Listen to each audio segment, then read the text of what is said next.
بدعة ضلالة وكل ضلالة في النار. أعوذ بالله السميع العليم من الشيطان الرجيم. بسم الله الرحمن الرحيم.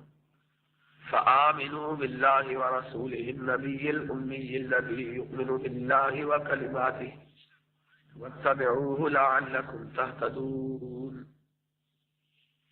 تمام قسم کی تعریفات وحدہ لا شریک خالق کائنات مالک ارض و سما کے لیے ہے، اور لاکھوں کروڑوں درود و سلام ہو اس ہستی اقدس و مقدس پر جن کا نام نامی اسم گرامی محمد اکرم صلی اللہ علیہ وعلی آلہ واصحابہ وبارک وسلم ہے۔ ہم نے پچھلے خطبہ جمعہ میں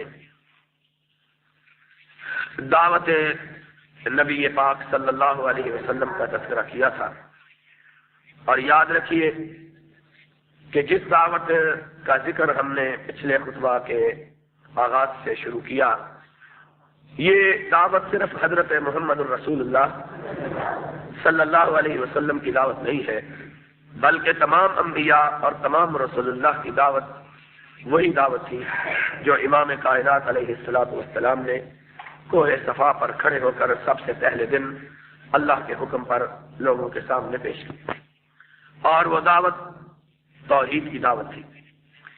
اس لحاظ سے یہ بات بہت واضح اور نمایاں ہو جاتی ہے کہ ایک ایسی دعوت جو تمام انبیاء اور رسول اللہ کے درمیان مشترک ہو، اور جس دعوت کے اظہار اور اعلان کے لیے اللہ نے 1,24,000 یا اس سے کم و بیش نبیوں اور رسولوں کو بھیجا ہو، اور وہی دعوت خاتم النبیین اور سید المرسلین لے کے آئے ہو، اس دعوت کی کیا اہمیت اور حیثیت ہوگی۔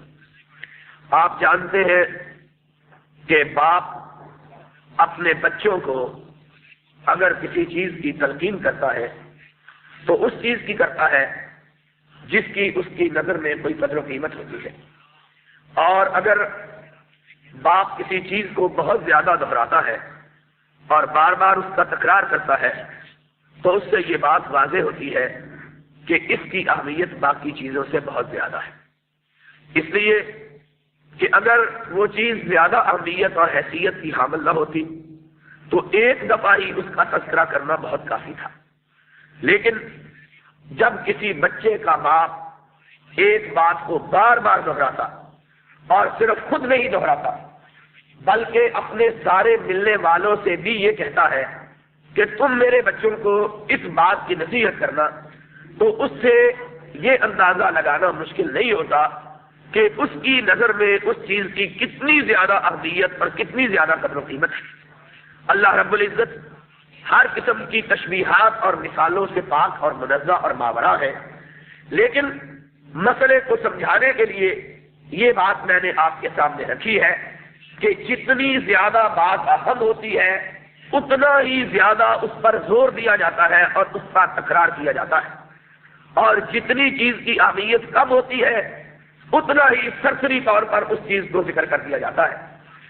اگر ایک چیز کو بار بار ذکر کر کے ذہن نشین کروایا جائے، اس کو دل میں راسخ کیا جائے، تو اس سے یہ اندازہ ہوتا ہے کہ جو اس کو راسخ کر رہا ہے اس کی نظروں میں اس کا کتنا زیادہ مقام ہے، اور جس کے ذہن میں یہ بات بٹھائی جا رہی ہے اس کا اسے اپنانا کس قدر ضروری ہے۔ اس لحاظ سے ہم اگر یہ دیکھیں کہ اللہ رب العزت نے حضرت آدم صفی اللہ سے لے کر حضرت نوح علیہ السلام اور حضرت ابراہیم خلیل اللہ تک، اور حضرت ابراہیم سے لے کر حضرت موسیٰ کلیم اللہ تک، اور حضرت موسیٰ کلیم سے لے کر حضرت عیسیٰ روح اللہ تک، اور حضرت عیسیٰ روح اللہ سے لے کر حضرت محمد الرسول اللہ صلی اللہ علیہ وسلم تک، سارے نبیوں کو ایک ہی پیغام لوگوں کے ذہنوں میں بٹھانے کے لیے، اور ایک ہی دعوت لوگوں کے سامنے رکھنے کے لیے، اور ایک ہی اعلان لوگوں کے سامنے دہرانے کے لیے جو مختص کیا، مخصوص کیا، تو اس کی، اس اعلان کی اور اس دعوت کی اللہ کے ہاں کتنی قدر و قیمت ہوگی، اور پھر اس پیغام کا ماننا لوگوں کے لیے کتنا ضروری ہوگا۔ اس کا اندازہ حضرت محمد الرسول اللہ صلی اللہ علیہ وسلم کی حیات طیبہ کے ان واقعات سے بھی ہوتا ہے جن کی طرف میں نے پچھلے خطبہ جمعہ میں اشارہ کیا تھا کہ خود امام کائنات علیہ الصلوۃ والسلام نے اپنے مکہ مکرمہ کی 13 سالہ زندگی میں کوئی ایک بات لوگوں کو اس کے سوا نہیں کہی ہے کہ لوگوں ایک اللہ کی پرستش کرو اور اللہ کے ساتھ کسی کو شریک مت ٹھہراؤ۔ 13 برس تک ایک ہی بات کا دہرائے چلے جانا اور اس بات کا تکرار کیے جانا اور اس بات کو بار بار لوگوں کے سامنے رکھنا، وہ بھی اس بات کی اہمیت اور قدر و قیمت کو متعین کرتا ہے۔ حضرت محمد الرسول اللہ صلی اللہ علیہ وسلم نے باقی جتنے احکامات دیے ہیں وہ یا تو مدینہ طیبہ میں آ کے دیے ہیں یا مکہ کے آخری ایام میں دیے ہیں۔ نماز معراج کی رات جو ہے وہ فرض ہوئی ہے اور معراج نبی پاک صلی اللہ علیہ وسلم کے مکہ مکرمہ کے اقامت کے آخری ایام میں ہوا ہے۔ اسی طرح زکوٰۃ کے بارے میں بھی ہے کہ وہ بھی مدینہ طیبہ میں فرض ہوئی، حج بھی مدینہ طیبہ میں فرض ہوا، اور اسی طرح روزے وہ بھی مدینہ طیبہ میں فرض ہوئے۔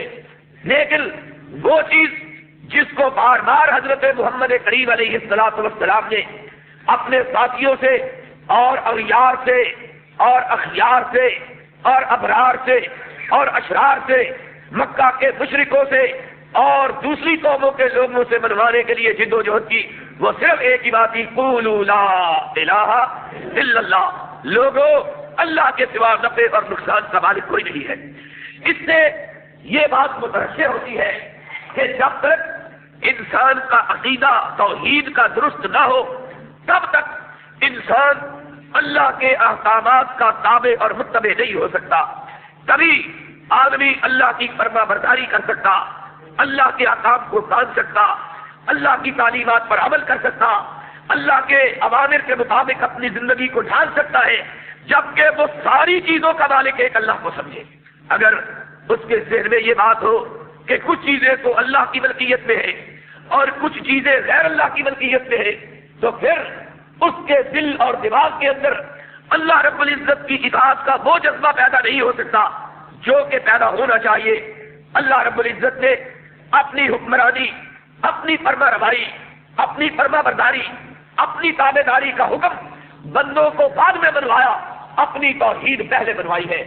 پہلے یہ کہا کہ لا الہ الا اللہ، پھر کہا لہ الحکم ولہ الامر، حکم بھی اللہ کا، قانون بھی اللہ کا، خلقت بھی اللہ کی، نفع بھی اللہ کا، نقصان بھی اللہ سے، عزت بھی اللہ کے پاس، ذلتوں کا مالک بھی رب، بادشاہت بھی اللہ دیتا ہے، گدا گر بھی رب کرتا ہے۔ لیکن یہ ساری باتیں بعد میں بنوائی ہے، پہلے ایک ہی بات بنوائی ہے کہ تم اس بات کا یقین کر لو کہ ساری کائنات کی تمام قدرتوں کا مالک اللہ کے سوا کوئی نہیں ہے۔ اور پھر قرآن پاک کو اگر ہم اٹھائیں اس کے اور آپ کو پلٹے تو آپ یہ بات سن کر حیران رہ جائیں گے کہ قرآن کی 114 سورتیں اور 30 پارے ہیں، 30 پاروں میں سے ایک پارہ بھی ایسا نہیں ہے جو اللہ کی توحید کے ذکر سے خالی ہو۔ 114 صورتیں ہیں، 114 صورتوں میں سے ایک صورت بھی ایسی نہیں جو اللہ کی توحید کے تذکرے سے خالی ہو۔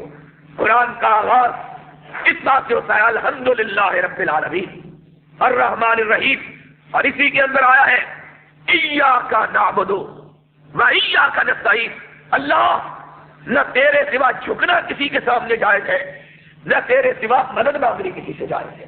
یہ قرآن کا آغاز ہے، اور قرآن کا اختتام بھی اس صورت پر ہوتا ہے قل اعوذ برب الناس مالک الناس الہ الناس، کہ اے نبی لوگوں کو کہہ دو کہ رب الناس بھی ایک ہے، الہ الناس بھی ایک ہے، اور اس کے علاوہ ربوبیتوں اور الوہیتوں کا مالک کوئی دوسرا موجود نہیں ہے۔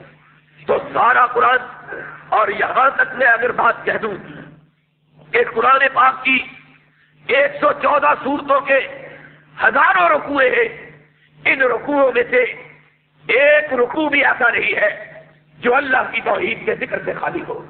اور یہ قرآن مجید، اس کے 700-800 صفحات ہیں، ایک سما ایسا نہیں جو اللہ کی توحید کے تذکرے سے خالی ہو۔ اس سے معلوم ہوتا ہے کہ اسلام کے اندر توحید کی کتنی اہمیت ہے۔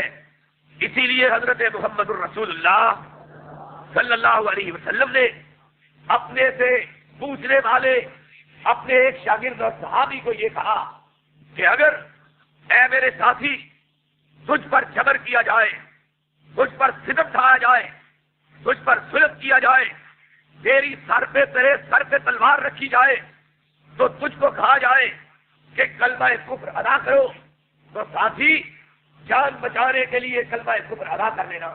لیکن اگر تجھ کو یہ کہا جائے کہ اللہ کی بارگاہ میں کلمہ شرک نکال لو، فرمایا اقتلتا او حرقتا لا تشرک باللہ، ساتھی اپنے جسم کے ٹکڑے ٹکڑے کروانا گوارا کر لینا، اپنی لاش کو، اپنے آپ کو زندہ جلوایا جانا گوارا کر لینا، لیکن اللہ کے ساتھ شریک کسی کو ٹھہرانا گوارا نہیں۔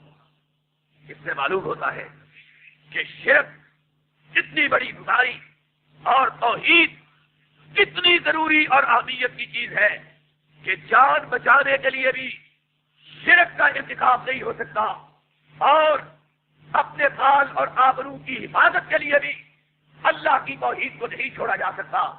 اس کا سبب کیا ہے؟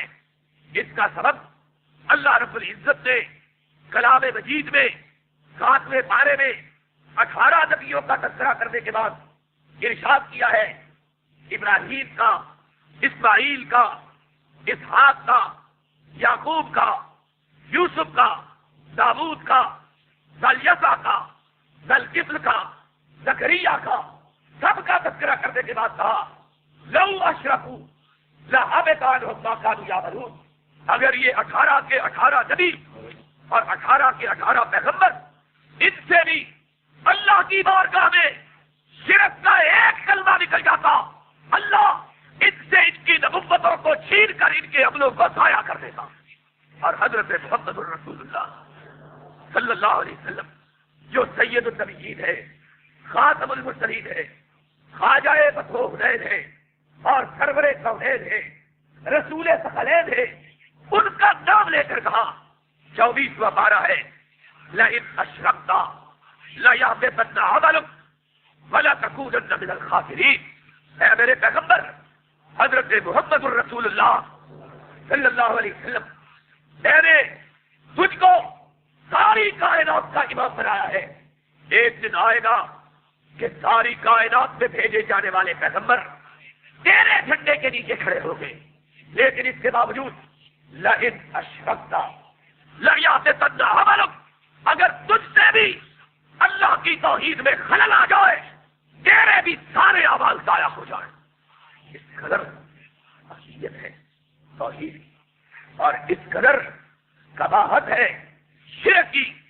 لیکن حیرانگی کی بات ہے کہ جس بات کے بنوانے کے لیے اللہ رب العزت نے 1,24,000 یا اس سے کم و بیش پیغمبر ارسال کیے، اور جس بات کے بنوانے کے لیے یتیم مکہ حضرت محمد الرسول اللہ صلی اللہ علیہ وسلم کے سر اقدس پر تاج نبوت اور رسالت رکھا گیا، اور جس بات کے سمجھانے کے لیے 13 برس نبی کائنات سے فارغ کھڑی، اور جس بات کے بنوانے کے لیے اللہ رب العزت نے آسمان سے یہ پورا کلام پاک اتارا، اور جس بات کو سمجھانے کے لیے قرآن پاک کی 114 سورتوں کو جس کے تذکرے سے بھر دیا، اور جس بات کو اللہ کے نبی نے خود تاکیداً اپنی زبان اقدس سے سمجھایا، آج محمد الرسول اللہ صلی اللہ علیہ وسلم کی امت اسی سبق کو بھول گئی، اسی درس کو فراموش کر گئی۔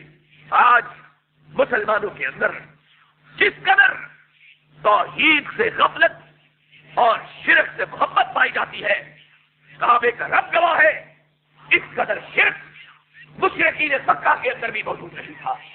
آج اگر حضرت محمد الرسول اللہ صلی اللہ علیہ وسلم اس کائنات میں جلوہ گر ہو جائے، تشریف لے آئے، مسلمانوں کی بستیوں میں آئے، تو نبی کریم علیہ الصلوۃ والسلام ان مسلمانوں کو دیکھ کر قطعاً یہ نہیں کہہ سکتا کہ یہ میری امت کے لوگ ہیں، اس لیے کہ محمد کی امت کے لوگ تو وہ تھے جنہوں نے جان سے جانا گوارا کر لیا تھا، اللہ کی توحید میں خلل لانا گوارا نہیں کیا تھا۔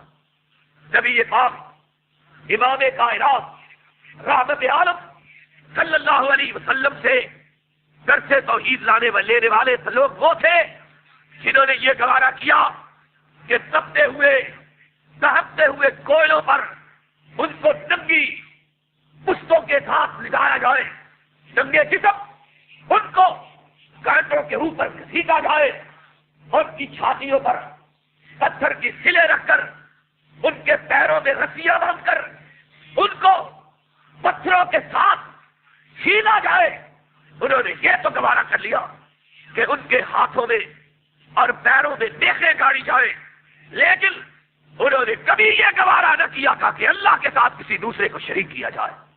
اور ان کے مردوں کا حال تو مردوں کا حال تھا، ان کی عورتوں کا عالم یہ تھا کہ جب سمیہ کو اس کے بیٹے عمار کے سامنے اور اس کے شوہر یاسر کے سامنے مادر ذات ننگا کر کے تپتے ہوئے ریگزار پہ لٹایا گیا، کوئی اس کے جسم پر کپڑے کی دھجی تک موجود نہ تھی، اور کہا گیا اے سمیہ یہ تیرا بیٹا، یہ بھی مادر ذات ننگا، یہ تیرا شوہر، یہ بھی مادر ذات پرانا، چاہو تو اب بھی اپنی عزت کو محفوظ کر لو، اب بھی بچاؤ۔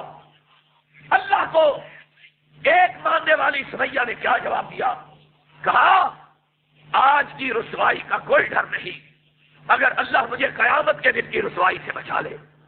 تمہاری نظروں میں آج کی بے عزتی، آج کی رسوائی ہے، اور میری نگاہوں میں قیامت کے دن کی رسوائی ہے کہ جس دن کوئی اللہ کی بارگاہ میں شرک کرنے والا اس دن کی رسوائی سے بھی بچ جائے گا، چاہے وہ ابراہیم نبی کا باپ کیوں نہ ہو، چاہے وہ لوط نبی کی بیوی کیوں نہ ہو، چاہے وہ نوح نبی کا بیٹا کیوں نہ ہو، چاہے وہ خاتم النبیین کا چچا کیوں نہ ہو، قیامت کے دن کی رسوائی سے صرف وہی بچے گا جس نے اللہ رب العزت کی بارگاہ میں شرک کا ارتکاب نہیں کیا۔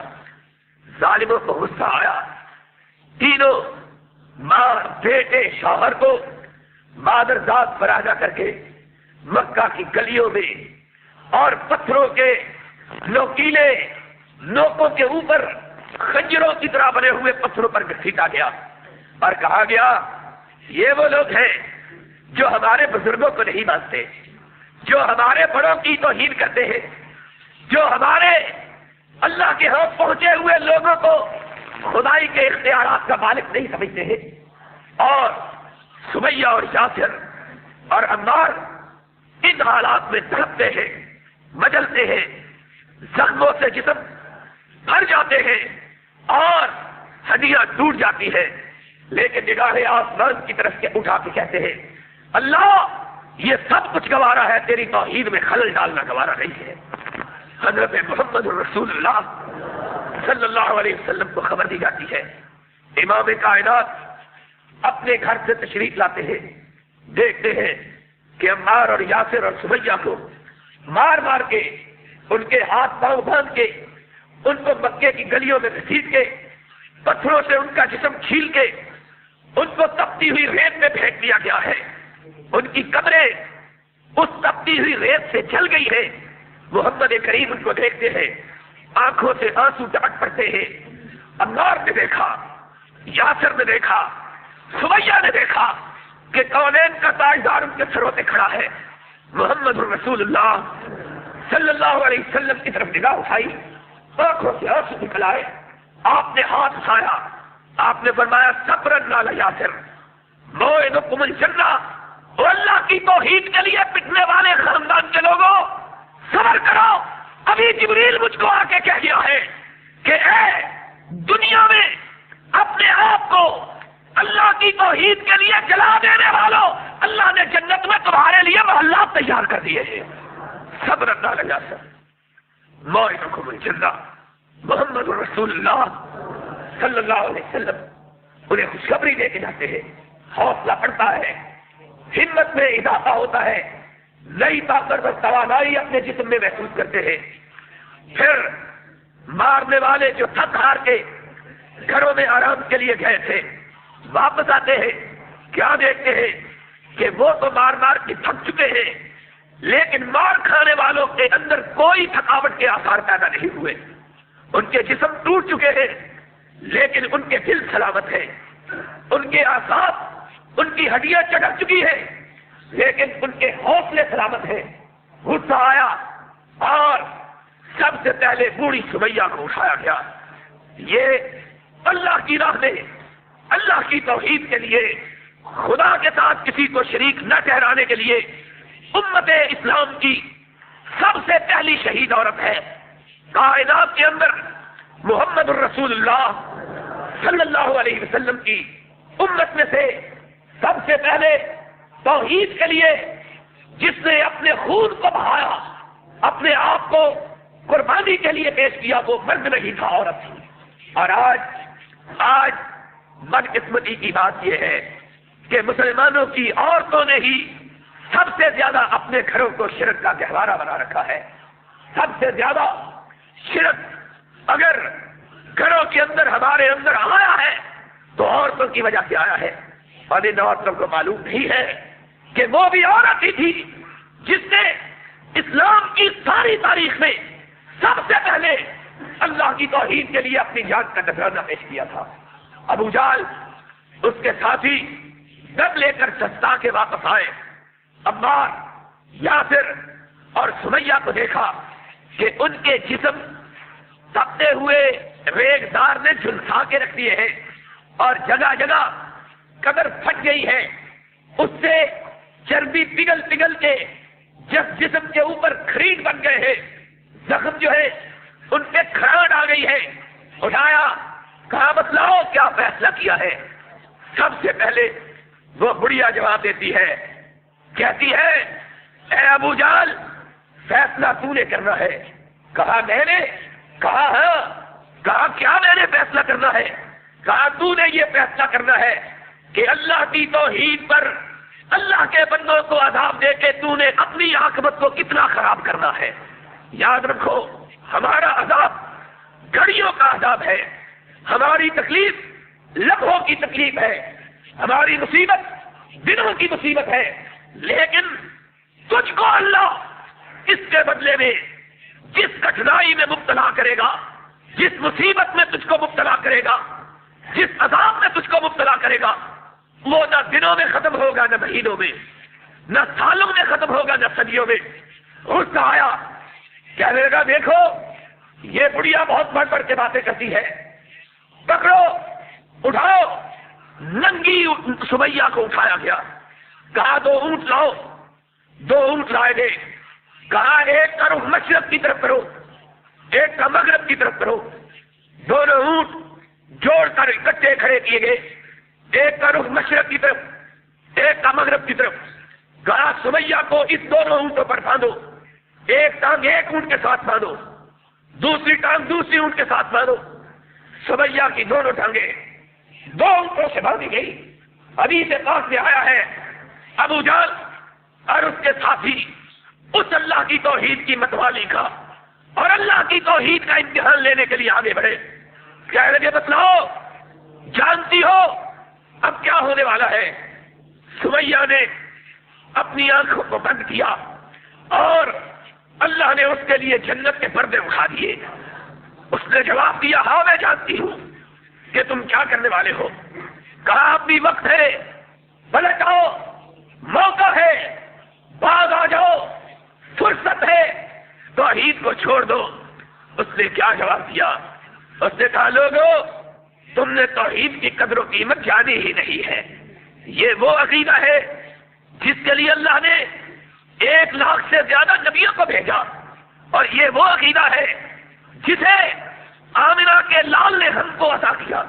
ہم اپنی جان کے لیے اس عقیدے کو چھوڑ دیں. کعبے کے رب کی قسم ہے, جسم کا جان کو چھوڑنا گوارا ہے لیکن دل کا توحید کو چھوڑنا گوارا نہیں. ابن سعد نے لکھا کہ ابو جہل غصے میں بھر گیا, نیزہ اٹھایا اور حضرت سمیہ کے نازک حصوں میں مارا.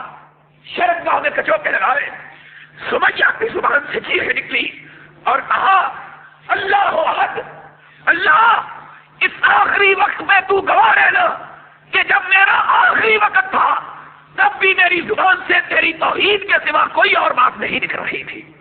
لوگوں نے دیکھا، پھر ابو جہل نے دونوں نوکروں کو کہا کہ اونٹوں کو کھینچتے ہوئے لے جاؤ۔ دونوں نوکر اونٹوں کو کھینچتے ہوئے لے گئے۔ سمیہ کی لاش درمیان سے 2 حصوں میں کٹ کے گر گئی، لاش چیری گئی۔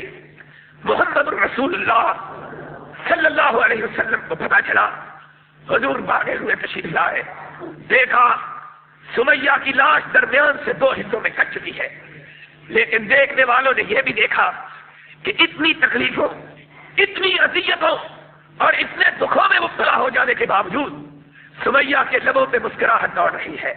وہ حیران رہ گئے کہ اتنے دکھ دیے، اتنی تکلیفوں میں مبتلا کیا، اتنے رنج سے اس کو مارا، اتنے عذابوں میں اس کے مبتلا کیا، لیکن اس کے لبوں سے تبسم نہ چھین سکے۔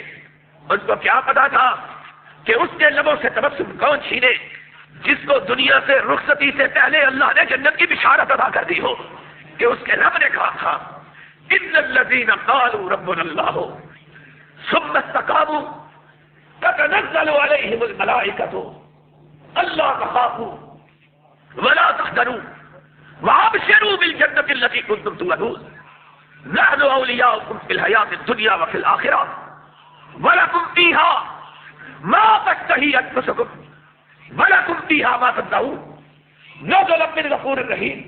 کہ وہ لوگ جو اللہ کو ایک مانتے ہیں، اللہ کی توحید پر ایمان لاتے ہیں اور پھر اس عقیدہ توحید پہ ڈٹ جاتے ہیں۔ لوگوں، عقیدہ توحید کو مان لینا اتنی بڑی بات نہیں جتنی توحید کے عقیدے پہ ڈٹ جانا بڑی بات ہے۔ ہم نے دیکھا ہے بڑے بڑے مواہب اللہ کی توحید کے ماننے والے چند ووٹوں کی وجہ سے قبروں پہ چھپ جاتے ہیں۔ ہم نے ان لوگوں کو دیکھا ہے دعویٰ توحید کا کرتے ہیں، لیکن چھوٹی موٹی زندگیوں کے لیے غیر اللہ کے چڑھاوے چڑھاتے، قبروں پہ چادریں چڑھاتے اور گلے میں شرکیہ پھول ڈالتے، صرف اس چند روزہ زندگی کی آبرو اور جھوٹی عزت کے لیے۔ لیکن وہ مومن حقیقی مومن ہے کہ ان الذین قالوا ربنا اللہ ثم استقاموا، نہ کوئی ترغیب اسے اللہ کی توحید سے ہٹائے، نہ کوئی تحریف ہٹائے، نہ کوئی تخویف ہٹائے، نہ کوئی تہدید ہٹائے۔ تکلیف آئے تو پھر بھی گوارا، رنج آئے تو پھر بھی گوارا، محنت آئے تو پھر بھی گوارا، مصیبت آئے تو پھر بھی گوارا، خوشی آئے تب بھی کوئی بات نہیں۔ بادشاہ محمد الرسول اللہ صلی اللہ علیہ وسلم کے ساتھیوں نے عملی ثبوت برآمد کیا۔ ایک طرف موت ہے، ایک طرف کونین کی دولتیں ہیں، دونوں طرف پلٹ کے دیکھنا گوارا نہ کیا۔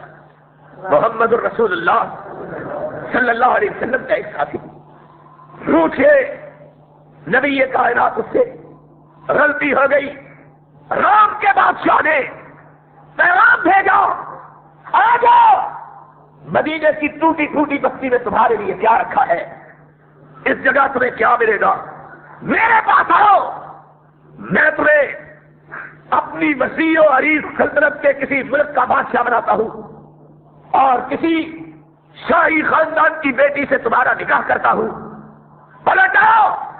اس نے کہا مجھے جلتے ہوئے تنور میں گرایا جانا گوارا ہے، اللہ کی توحید کو چھوڑنا گوارا نہیں ہے۔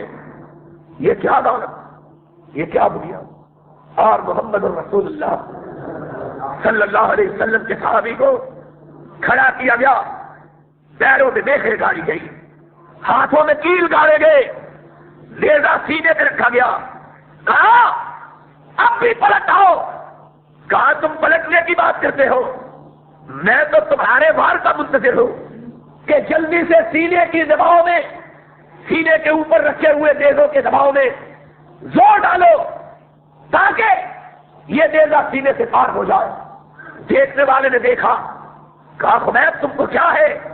کہا مجھ کو یہ ہے، میں سمجھتا ہوں ادھر سینہ میرے دل سے پار ہوگا، ادھر میری روح میرے جسم سے نکلے گی، ادھر میرا رب مجھ پہ راضی ہو جائے گا۔ ان الذین قالوا ربنا اللہ ثم استقاموا، لوگوں اپنے ایمان کو ٹٹولو، اور نوجوانوں اپنے عقیدے کے اندر نظر ڈالو، بوڑھو اپنے دلوں میں جھانک کے دیکھو، کیا تمہارے اندر توحید کا جذبہ اسی قسم کا ہے؟ تو پھر یاد رکھو، اگر اسی قسم کا ہے، ادھر آنکھیں بند ہوگی، ادھر اللہ جنت میں منتقل کر دے گا۔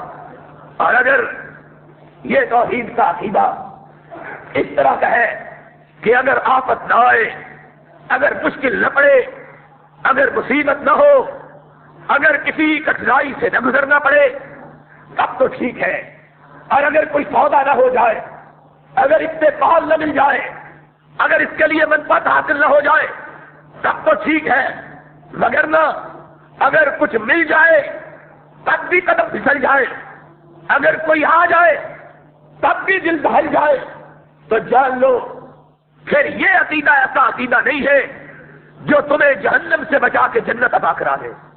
عقیدہ وہی ہے۔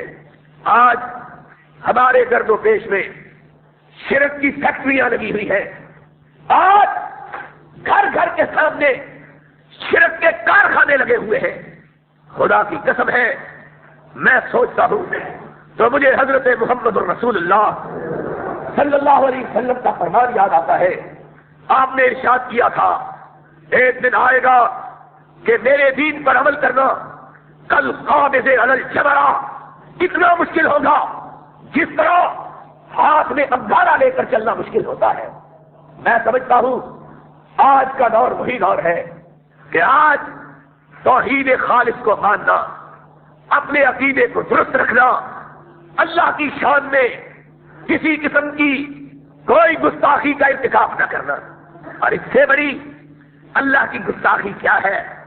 پیدا وہ کرے اور ماں کے پیٹ میں غذا وہ فراہم کرے، اور تم باہر نکلو تو اللہ تمہاری حفاظت کرے۔ بچپنے میں گرمی اور سردی میں اللہ بچائے، اور ماں کے دودھ کے اندر قوت اور طاقت وہ مہیا کرے، ہر قسم کی آفات سے وہ محفوظ کرے، چلنا تمہیں وہ سکھائے، چلنے کے لیے پاؤں تمہیں وہ عطا کرے، دیکھنا تمہیں وہ بخشے، دیکھنے کے لیے آنکھیں تمہیں وہ عطا کرے، کھانے کے لیے ذائقے کی قوت تمہیں وہ عطا کرے، ہضم کے لیے معدہ تمہیں وہ بخشے، پکڑنے کے لیے ہاتھ تمہیں وہ دے، کمانے کے لیے بازو تمہیں وہ عطا کرے، بازوؤں میں قوت وہ فراہم کرے، اور پھر جب شکر کا وقت آئے ظالموں اس کو چھوڑ کر غیر اللہ کی بارگاہ میں جھک جاؤ، اس سے زیادہ اس کی گستاخی اور کیا ہو سکتی ہے؟ دے کوئی اور، شکرانہ کسی اور کا، اس سے بڑی بے وفائی کیا ہے؟ اور دنیا والوں اگر کوئی نوکر رکھو، اس کے آرام کا خیال کرو، سردی گرمی سے اس کو بچاؤ، روٹی پانی اس کے لیے فراہم کرو، جوانی کے لیے اس کی حفاظت کا بندوبست کرو، اسے پالو پوسو جوان کرو، اور جب موقع آئے تو تمہارے دشمنوں کے ساتھ مل جائے یا ہمسایوں کے پاس چلے جائے، تم یہ کہو گے کہ یا یہ مر جائے یا میں مر جاؤں۔ اس سے بڑی بے غیرتی کی بات کیا ہے کہ بنایا میں نے، سکھایا میں نے، پڑھایا میں نے، سکھایا میں نے، پالا میں نے، پوسا میں نے، اور جب شکر کا وقت آیا تو مردوں کے سامنے جھک گیا۔ اس سے زیادہ مردار اور کون کیا ہے؟ محمد الرسول اللہ صلی اللہ علیہ وسلم نے اسی لیے کہا ہے کہ لوگوں اللہ سے بڑا غیرت مند کوئی نہیں، اور یہ اللہ کی غیرت کو چیلنج ہے کہ کھلائے ہو امن خلق السماوات والارض، زمین اس نے بنائی، آسمان اس نے بنایا، اور انزل لکم من السماء ماء، آسمان سے پانی اس نے اتارا، احیا بہ الارض بعد موتها، مری ہوئی زمین کو زندہ اس نے کیا، اور تب اس مٹی کے اندر بیج کو ملا کے چلے آؤ، دفن کر دو بیج کو۔ اللہ اس دفن کیے ہوئے بیج کو انگوری بنا کے باہر نکالے تو اللہ اس کو پالنے کے لیے بارش برسائے تو اللہ پودوں کو لہلہائے اور ان کے لیے ہوائیں چلائے تو اللہ، اور کائنات کے پینے کے لیے آسمان سے بھی برسائے، دریاؤں سے نہریں نکلوائے تو اللہ، اور جب پوجنے کا وقت آئے تو غیر اللہ، اس سے بڑی بے غیرتی کی بات کیا ہے؟ اس سے بڑا اللہ کی نافرمانی، اللہ کی گستاخی اور کیا ہے؟ عزت وہ دے، مال کون ہے؟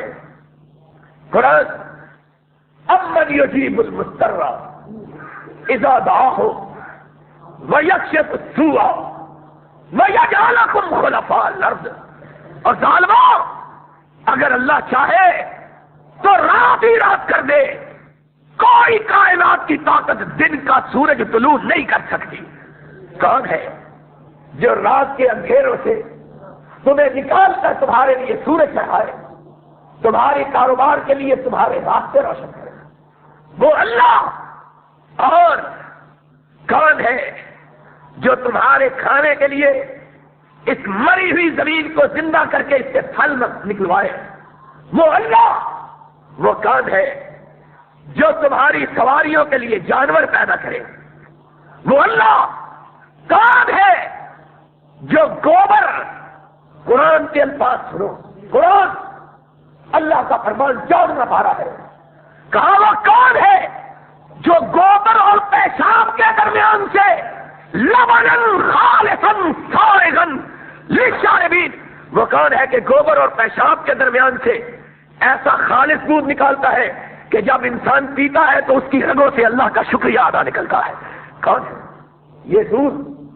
انسان جو پیتا ہے بھینس کے تھنوں سے نکلتا ہے، اللہ کہتے ہیں گوبر اور پیشاب کے درمیان سے، گوبر بھی پلید، پیشاب بھی پلید، اور وہ کون ہے جو ان دونوں کے درمیان سے دودھ کی نہریں چلواتا ہے؟ وہ اللہ۔ وہ کون ہے جو مکھی کے پیٹ سے تمہارے لیے شہد مہیا کرتا ہے؟ وہ اللہ۔ اور پوجنے کا وقت آئے تو وہ مردے جو کروٹ بدلنا نہیں جانتے ہیں، جو کروٹ بدلنا نہیں جانتے ہیں، انہیں آپ مشکل کشا مانتے ہیں۔ تمہیں کیا ہو گیا ہے؟ تم نے کبھی سوچا ہے، کبھی غور کیا ہے، کبھی اس بات کا تفکر کیا ہے کہ یہ تو خود تمہارے محتاج ہے؟ تم لالٹین نہ جلاؤ، تم دیا نہ جلاؤ، تم موم بتی روشن نہ کرو، تم ٹیوب نہ لگاؤ تو ان کی قبروں پہ روشنی بھی ہو سکتی، اور جو تمہارے محتاج ہیں وہ تمہیں کس طرح عطا کر سکتے ہیں؟ وہ عطا کون کرتا ہے؟ اللہ الصمد، جو کسی کا محتاج نہیں، دے وہ سکتا ہے، اور کوئی دے سکتا؟ محمد الرسول صلی اللہ علیہ وسلم نے ہمیں کیا درس دیا؟ ہم کہاں بھٹکے؟ ہم نے فقیروں کو غریب بنا دیا ہے، ہم نے کلاشوں کو، ہم نے گداگروں کو داتا بنا دیا ہے، ہم نے جو خود مانگتے ہیں انہیں عطا کرنے والا بنا دیا ہے، ہم نے جو خود محتاج ہے انہیں اپنا حاجت روا سمجھ لیا ہے، اور جو خود اپنی مشکلوں میں اپنے کام نہیں آ سکتے ہم نے ان کو مشکل کشا۔ آج اس قوم کا کیا حال ہے؟ حضرت محمد الرسول اللہ صلی اللہ علیہ وسلم اس قوم کو کیا درس دینے آئے تھے؟ یہ قوم کہاں سے بھٹکی ہے، کہاں جا سکتی ہے؟ ان کے نزدیک اللہ اکبر، اور میں قرآن تمہیں پڑھ کے سناؤں، اللہ یستہزئ بہم وَيَمُدُّهُمْ فِي طُغْيَانِهِمْ یَعْمَہُونَ۔ عرش والا کہتا ہے کہ میں اللہ مشرکوں کا مذاق اڑاتا ہوں، میں اللہ مشرکوں کا، اور مذاق کن کا اڑایا جاتا ہے؟ بے عقلوں کا، پاگلوں کا، حیوانوں کا، جانوروں کا، ڈنگروں کا، ان کا مذاق لوگ اڑاتے ہیں۔ اللہ کہتے ہیں اللہ یستہزئ بہم، اللہ ان مشرکوں کے پاگل پن کا مذاق اڑاتا ہے کہ جن کو مشکل کشا سمجھتے ہیں وہ اپنی مشکل بھی حل نہیں کر سکتے۔ اپنی مشکل بھی حل دو قومیں ہیں، ایک شیعوں کی، ایک سنیوں کی۔ شیعوں کا مشکل کشا عباس علمدار سب سے بڑا مشکل کشا۔ شیعہ حضرات کے نزدیک اگر کوئی ہے تو وہ حضرت عباس ہے، حسین کا بھائی اسی کے نام کی نظر میں آ. اور جب میں عراق میں گیا تو وہاں شیعوں کے 7 امام دفن ہیں، حضرت حسین وہاں دفن ہے، اور وہاں موسیٰ کاظم ہے، علی تقی ہے، نقی ہے، ہادی ہے، حسن عسکری ہے، لیکن اور خود حضرت علی ہے. میں نے پوچھا کہ سب سے زیادہ چڑھاوا کہاں چڑھتا ہے؟ انہوں نے کہا نہ علی پر نہ حسین پر. میں حیران رہ گیا. میں نے کہا علی پر بھی نہیں؟ کہہ گے نہیں. میں نے کہا حسین؟ کہہ گے اس پر بھی نہیں. میں نے کہا کہاں؟ کہہ گے عباس علمدار پر. میں نے کہا اس کا سبب کیا ہے؟ کہہ گے یہ سب سے بڑا مشکل کشا ہے، اس لیے یہاں سب سے زیادہ چڑھاوا چڑھایا جاتا ہے. میں نے پوچھا اور لوگوں تمہیں کیا ہو گیا ہے؟ اللہ ہو یستہزئ بہم ویمدھم فی طغیانہم. یا بہت یہ وہی عباس ہے جو بیچارے اپنے بھائی حسین کے لیے دریائے فرات سے پانی دینے کے لیے گئے، لیکن پانی بھی اپنے بھائی کو پلا سکا نہیں. اور جو اپنے بھائی کو پانی نہیں پلا سکا اس نے تیری مشکل کیا حل کرتی ہے؟ وہی جہاں بھائی حسین شہید ہوا وہی خود شہید ہوا ہے. جو اپنے کام نہیں آ سکا وہ تیرے کام کا ہے. اور سنیوں نے اس کے مقابلے میں شیخ عبد القادر کو اپنا مشکل کشا بنایا ہوا ہے. وہ شیخ عبد القادر جیلانی رحمت اللہ علیہ جس کی دعا کے لفظ یہ ہے اللہم انی اشکو الیک ضعف قوتی وقلتی ضعف قوتی وقلت ہمتی وہوانی علی الناس. اللہ میں کمزور اور ذلیل ہوں، اللہ میں لوگوں کی نظروں میں حقیر ہوں، اللہ میرے پاس کوئی قوت و طاقت نہیں. اللہ میں تجھ سے مانگتا ہوں کہ تو میری مدد کر. اور جو اپنی قوت و طاقت کا کمی کا خود اعتراف کرے وہ تیرا مشکل کشا کیسے بن گیا ہے؟ لوگوں حیرانگی کی بات ہے، تعجب کی بات ہے کہ لوگوں کی عقلوں پہ کیسے پردے پڑے. لوگوں نے کس طرح اپنے آپ کو اس دعوت توحید سے توڑا اور اس شرک سے جوڑا جس شرک کو مٹانے کے لیے اللہ نے کتنے بے شمار نبی بھیجے، اور اس دعوت توحید کا رشتہ اس سے توڑا جس کو منوانے کے لیے محمد الرسول اللہ نے 13 سال مارے کھائی ہیں. آج ہم اپنے رب کو کیا جواب دیں؟ ہم اپنی عقلوں کا ماتم کریں. اسی لیے تو رب نے کہا ہے اللہ تو ان کا مزاج کیوں اڑاتا ہے؟ فرمایا اولئک کالانعام بل ہم اضل. میں ان کا مزاج اس لیے اڑاتا ہوں، نانا پارا ہے، خدا کہتا ہے میں اس لیے ان کا مزاج اڑاتا ہوں کہ یہ جانوروں سے بھی بدتر ہے. جانور میری عقل کرتے ہیں، یہ تو جانوروں سے بھی کہتے ہیں. لوگوں توحید کی قدر و قیمت کو جانو. اللہ کی بارگاہ میں سب عمل تبھی قبول ہوں گے جب عقیدہ توحید درست ہوگا، اور اگر عقیدہ توحید درست نہیں تو اللہ کی بارگاہ میں کوئی بھی عمل قابل قبول. وآخر دعوانا الحمدللہ.